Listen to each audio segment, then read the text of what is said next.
April, a hungry ghost. Mrs. Rappaport was the first to notice that Shirley was no longer smiling, and immediately clapped for order. When at last the room was still, she spoke. "Thank you for a most remarkable performance. It must have taken hours and hours to mimic each syllable just right. At first I thought my ears were deceiving me. How is it possible? Right here in our classroom, the fabulous Donald Duck, Chip and Dale, and Mickey Mouse." Despite these efforts to soothe her feelings, Shirley felt humiliated. From then on she hardly spoke, not even in Chinese to her mother, for whenever she complained, Mother would say, "Always be worthy, my daughter, of your good fortune. Born to an illustrious clan from the ancient civilization of China, you now live in the land of plenty and opportunity. By your conduct, show that you deserve to enjoy the best of both worlds." This hoary tidbit found its way to the dinner table almost as frequently as the odious glass of milk. One night, Mother announced a plan to cheer Shirley up. When she was Shirley's age, she had pleaded with her father for permission to take piano lessons. "What?" boomed the old-fashioned scholar, who barely approved of teaching females to read and write. "What? My daughter a sing-song girl? Never!" Now she assumed that her own daughter would be overjoyed to do something she herself had never been permitted to do. She had arranged for Shirley to have piano lessons. Tomorrow after school she would go downstairs to the basement, where Signora Rodriguez, the landlady, doubled as a music teacher. The next day, after a gentle knock, Shirley waited nervously. She had never met the Signora before, but had often seen a sinister shadow rocking back and forth behind billowing lace curtains, back and forth into the night. The door opened. There stood the Signora, short and stout, wrapped in layer upon layer of black woolen shawls. Her skin was like crinkled tissue paper, her eyes sunken and dark as well water. She smiled ever so fleetingly, as if pained by the exercise. "Hello, how do you do? I'm Shirley, and my mother—" She eked out the words as if squeezing dregs from a squashed tube of stale toothpaste. The response was less than reassuring, just a twitch of a stubby finger to follow. She obeyed, her gaze fixed on the golden wedgies that slapped the bottom of the woman's bulging feet as she led the way through a curtain of colored beads to the piano. It, too, was covered with shawls. With a pat on the wooden bench, she invited Shirley to sit beside her. It was not going to be easy. The Signora occupied all but the tiniest sliver of the seat.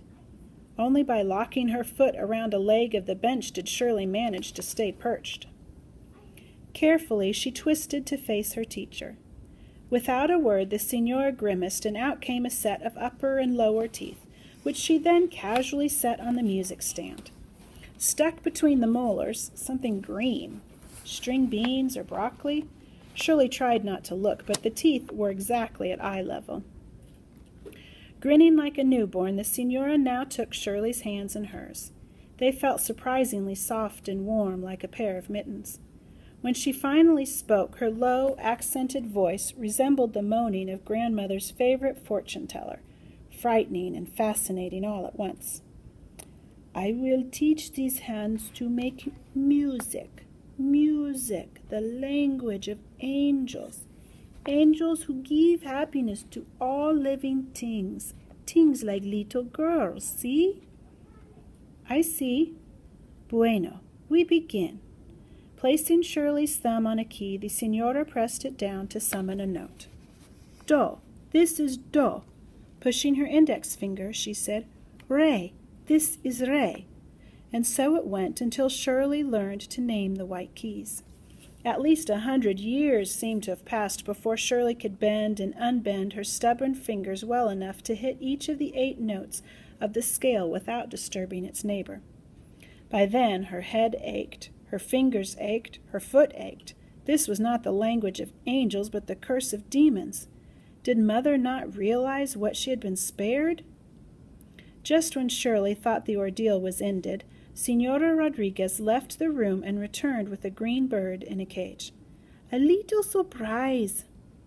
The signora set the bird on top of the piano. At once it began to squawk. "Re, re, re, re." "Play the right note for Toscanini," the signora suggested hurriedly. Looking about, Shirley wondered who was to play, and who was Toscanini. "Re, re, re." The bird was flapping its wings now. "Re, re, re." Pointing to the correct key, the signora said, "Play, little girl, before the birdie makes us loco." Shirley did. There was a glorious silence, but not for long. "Fa, fa, fa." Frantically, Shirley searched for fa, then played it. Relief. Then, "Me, me, me." And so it went until at last a single squawk produced the desired response. Toscanini was not impressed. On and on he squawked while she poked at the keys. On and on until her fingers acquired a will of their own. On and on until the notes blended into a melody so compelling that Shirley and the signora began to sway from side to side and sing along. So enchanted were they by their duet that the miracle at first went unnoticed. Amitabha! Toscanini was speechless. Content now to perch silently on his swing, the bird kept an eye on the proceedings with an occasional 360-degree flip of the head. With the last notes still in the air, Senora Rodriguez popped her teeth back inside her mouth. The lesson was over. But the next week, Shirley's fingers seemed as clumsy as ever, and now there were lessons on the piano in addition to the lessons at school. Hour after hour, day after day, week after week, study, more study, and yet again study. None of this would have truly mattered if she had had someone to walk down the long corridors at PS8 with, someone to complain to about being the only Chinese in the school and the only one who had to take piano lessons, someone who cared if there was a Shirley Temple Wong in this world. But that someone did not exist. On the last day of school, before spring vacation, she spotted a new student entering another classroom, an older Chinese girl with pigtails just like herself. Shirley hurried to greet her, but just when she was within shouting distance, the bell rang and the door closed. All that morning she sat at her desk, unable to concentrate on what Mrs. Rappaport was teaching. She eyed the clock. Soon it would be lunchtime, she thought. Soon they would meet in the cafeteria. For once she could speak fluently, not like an idiot. This time others, not Shirley, would feel left out. She smiled, imagining the fun of talking about things the others, not Shirley, knew little about. Things like the New Year's parade with the dragon that flew on tall poles, the lion that pounced to the beat of the drums, the acrobats that whirled through the air, the monkeys dressed in gay costumes, and yes, of course, naturally, the blind storyteller. When the lunch bell sounded, Shirley raced to be the first in line and waited impatiently for the new girl. Today she did not mind when no one spoke to her. At last the girl came into view. Shirley rushed to her side. "Ni hao? Wo jiao Shirley. Wo ye shi chung kuo lai de?" The girl looked puzzled, then shook her head, giggling. "I don't speak Chinese. I come from Chattanooga." Laughter sped up and down the line. Shirley slunk back to her classroom. She wasn't hungry anymore. The Klansmen were right after all. America was foreign. So foreign. During the spring recess, Shirley had nothing to do, not even homework. "Why don't you go out and play?" suggested her mother. "I don't feel like it." "Would you like a cupcake?" "I don't feel like it." "Well, what do you feel like?" Shirley shrugged. At night, when she was supposedly asleep, Shirley again heard Mother whispering about her. This time Father said nothing about engines, he merely listened. Occasionally he sighed. On Tuesday, just as Shirley and her mother were about to wash the lunch dishes, Father suddenly burst into the apartment. In his hand, a package. On his face, that smile. "What are you doing home so early, my husband?" "I can't stay, but I have something here for Shirley." "For me?" He nodded, handing her the box. Shirley tore it open. Inside was a pair of shiny roller skates. Before she could even give him a hug, he said, "Now go out and play." Out in the sunlight the air was balmy, and through skies of palest sapphire sailed clouds of gossamer silk. As she sat on the stoop putting on her skates, Shirley dreamed of the day when she would be able to race, sashay backward and spin on one foot. Then, and only then, would she strap the skates together, sling them over her shoulder, and march off to join the skaters at school. They would not ignore her then, not when she could do something they could do, not when she could skate just like an American. Skates on, she stood up. Off to the right slid one foot. Off to the left slid the other. She crashed to the sidewalk. What matter a bruise or two?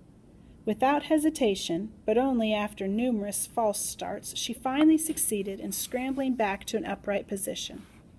There! Arms a-twirl, she teetered forward. She tottered back. The wicked skates refused to obey and dumped her on the ground once more. By supper time, Shirley looked like the beggars who waited by the servants' gate for scraps from the clan table. Her clothes were torn and dirty. Her knees and elbows were bleeding, and she was no closer to becoming a skater than when she had started. Never mind, she couldn't wait for tomorrow. Mother, however, did not share her enthusiasm. "I had no idea skating was so dangerous. You could have broken a leg, fallen unconscious, been run over by a car. Give the skates to me, now." This was the droplet that broke the dam. Tears fell as Shirley handed over the skates. "Are they so important to you?" Mother asked. Shirley nodded. Mother pretended to busy herself with the skates. "Well," she said gently, "perhaps when your bruises are healed and your father's not busy, he can go skating with you." But that would not be the same.